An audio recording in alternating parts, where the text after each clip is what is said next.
we will learn how to read a text. And this is my first video for the channel, and today we will start with a simple book. Yeah, its English is not too tough to understand. So first start the chapter 1 introducing 100 beggars, because if you want to improve your English, you basically need a lot of practice. And how you get lot of practice? So you get lot of practice by practicing, by reading a book. Okay, so this is the strategy of mine to learn English. And yes, I am also working on my English, so that's why I also started to read books. So this is my first book, so let's start. So this is our chapter 1. And this is basically introduction of 100 beggars, what you will get in this book. And basically I choose this book because I want to read this book. It is 100 beggars. It is basically st- various story in 15 chapters, where you see how some people in the world, and these are real life stories, so how some people, some groups success in their life by doing different businesses. So let's start. So this book is about 100 baggers. These are stocks that return $100 for every $1 invested. So you understand, this is a book of 100 baggers, and these are the stocks.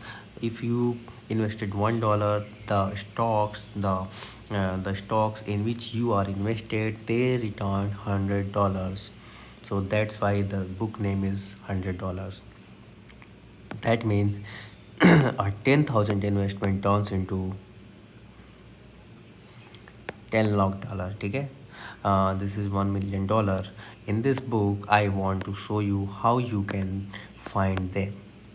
I know it sounds like an outrageous quest with a wildly improbable chance of success, like setting out to draw a royal flush in poker. And I would probably have agreed with you not so long ago, but then I started to dig in and study these 100 beggars. Definitely, and definite patterns emerged. Let's set out what this book will do for you. You will learn the key characteristics of 100 beggars. There are only so many ways up the mountains, or we will map out these paths in what follows. You will learn why anybody can do this. It is truly an everyman's approach. You don't need an MBA or a finance degree. Some basic financial concepts are all you need. I will share with you a number of crutches or techniques that can help you get more out of your stocks and investing. The emphasis so the emphasis is always on the practical, and so there are many stories and anecdotes to help illustrate important points. You should read this book if you want to get more out of your stocks. Even if you never get 100 bagger, this book will help you turn up big winners and keep you away from sleepy stocks that go nowhere. If you like investing in utility stocks with their limited upsides, then this book is not for you. This book will change the way you think about investing in stocks. You will never look at the problem in quite the same way again. I hope it will energize and excite you about what's possible. Before I get to the specifics of how to find 100 beggars, let me give you some context that helps frame the whole effort.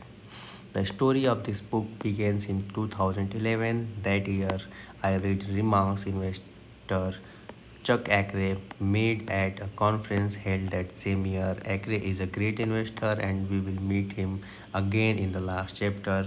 The title of this the title of his talk was An Investor's Odyssey, the search for outstanding investments.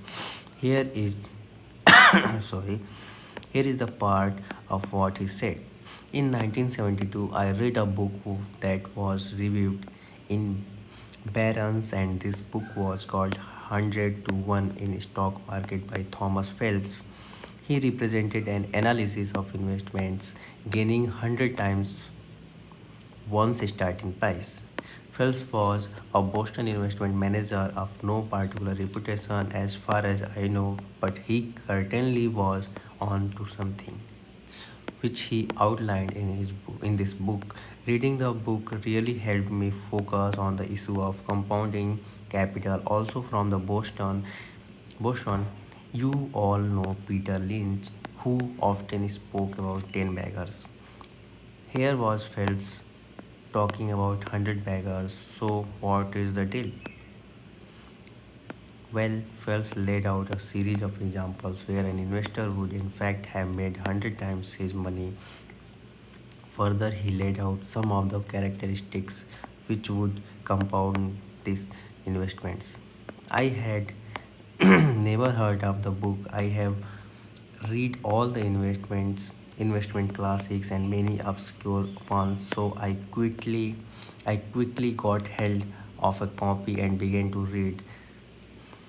It became one of my favorite investing books. In December of that year, I sat down and wrote the following story for readers of my newsletter.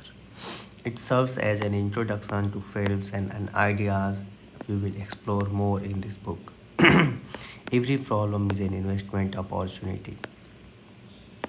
Every human problem is an investment opportunity if you can anticipate the solution. The old gentleman told me, except for thieves who would buy locks. I just met this remarkable fellow full of wisdom on investing, yet hardly known beyond a small group of fans. His name is Thomas Phelps, and his he's had quite a career. He was the Wall Street Journal's Washington bureau chief and editor of Barron's, a partner at the brokerage firm, the head of the research department at a Fortune 500 company, and finally a partner at Scudder, Stevens and Clark, since bought out by Deutsche Bank. Phelps retired in Nantucket after a varied 42-year career in the market. Along the way, Phelps figured out a few things about investing. He conducted a fascinating study. He conducted a fascinating study on stocks that returned $100 for every $1 invested. Yes, 100 to 1. Phelps found hundreds of such stocks bunches available in any single year that you could have bought and enjoyed a 100 to 1 return on if you had just held on. This was the main thrust of our conversation. The key is not only finding them but keeping them. His basic the key is not only finding them but keeping them. His basic conclusion can be summed up in phrase buy right and hold on. Let's face it, he said a great deal of investing is on par with the instinct that makes a fish bite on an spinner, edible spinner, because it is moving investors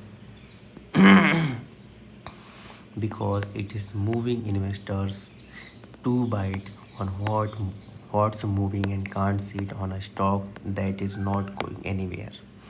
They also lose patience with one that is moving against them. This causes them to make a lot of trades and never enjoy a truly mammoth return. Investors crave Investors crave activity, and Wall Street is built on it. The media feeds it all, making it seem as if important things happen every day. Hundreds of millions of shares change hands every session, but investors need to distinguish between activity and result. When I was a boy, a carpenter working for my father made this sage observation: a lot of savings don't make a good workman. As you can see, Phelps is a man of false wisdom. Investors, investors, okay, let me decrease the width of my pencil and then go on. Investors, Phelps continued, have been so thoroughly sold on the nonsensical idea of measuring performance quarter by quarter or even year by year that many of them the ceiling would hit the ceiling if an investment advisor or portfolio manager failed to get rid of the stock that acted badly for more than a year or two. What investors should do is focus on the business, not on the market prices. Phil showed me financial histories of a long list of companies, earnings per share, returns on equity, and the like. No stock prices. After one example, he asked, would a businessman seeing only those figures have been jumping in or and out of the stock? I doubt it. But if they just sat just sat on it, they had be rich. And this is the nub of it. Phelps is not a fan of selling good businesses. He talked about how his friend Carl Pettit, an industrialist, inventor, and investor, sold his shares of IBM stocks many years ago to start his brokerage business. He sold them for $1 million. That stake would eventually go on to be worth 2 billion, more than he ever made in his brokerage business. Phelps told me the story of how he sold his Polaroid stock to pay a steep doctor's bill of 7,000 back in 1954. Here is the confirmation of the sale, he said, and he keeps it as a reminder of his folly. Less than 20 years later, his Polaroid stock was worth 8 lakh. That's an expensive doctor's visit. Phelps also stand against market's timing. He told me about how he predicted various bear markets in his career. Yet I would have been much better off if instead of correctly forecasting a bear market, I had focused my attention through the decline on finding stocks that would turn 10,000 into $1 million. Because of his bearishness, he missed opportunities that went on to deliver 100 to 1. Bear market smoke gets in one's eye. He said it blinds us to buying opportunities if we are too intent on market timing. He who lives by the sword shall perish by the sword, he added. When experienced investors frown on gambling with price fluctuations in the stock market, it is not because they don't like money, but because both experience and history have convinced them that enduring fortunes are not built that way.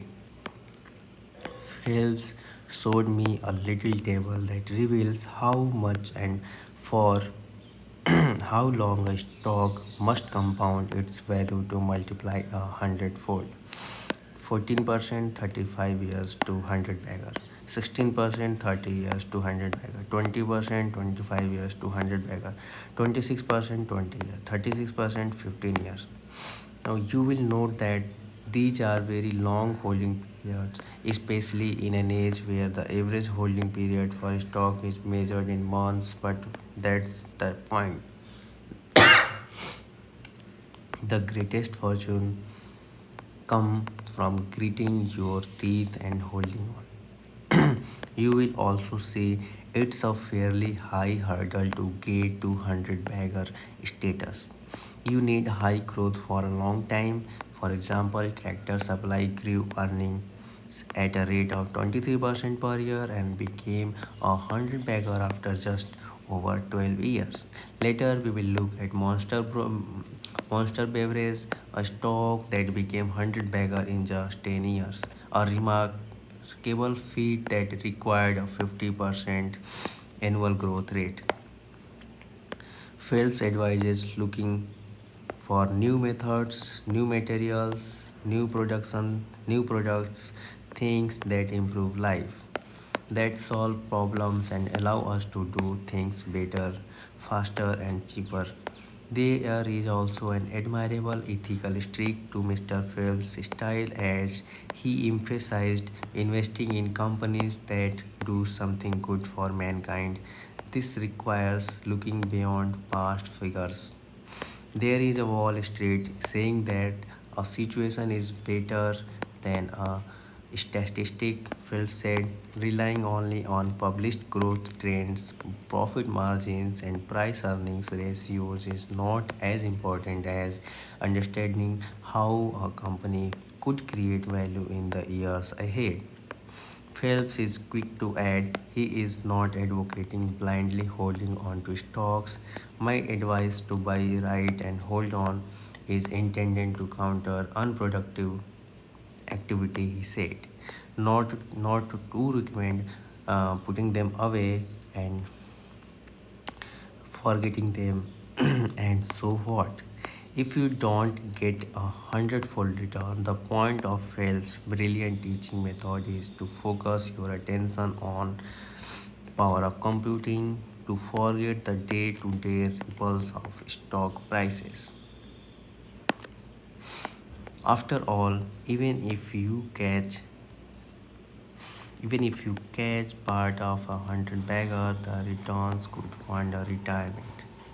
It is an investment tragedy of a sort investment tragedy of a sort to think people have owned these stocks and not reaped on those gains because they were trying to time the market or trade in and out. Sometimes stocks take a long time to get going. Phil said plenty of examples of stocks that went nowhere or down for years but still delivered a big 100 to 1. One of the basic rules of investing is never, if you can help it, take an investment action for a non investment reason. Phil's advised don't sell just because the price moved up or down, or because you need to realize a capital gain to offset a loss. You should sell rarely and only when it is clear you made an error. One can argue every sale is a confession of error, and the shorter the time you have held the stock, the greater the error is buying it, according to Phelps. So, thank you guys. In this video, I will stop my reading here, and in the next video, next day, I will start from this place. So, thank you guys. If you like my videos, subscribe it and learn English along with me. Thank you.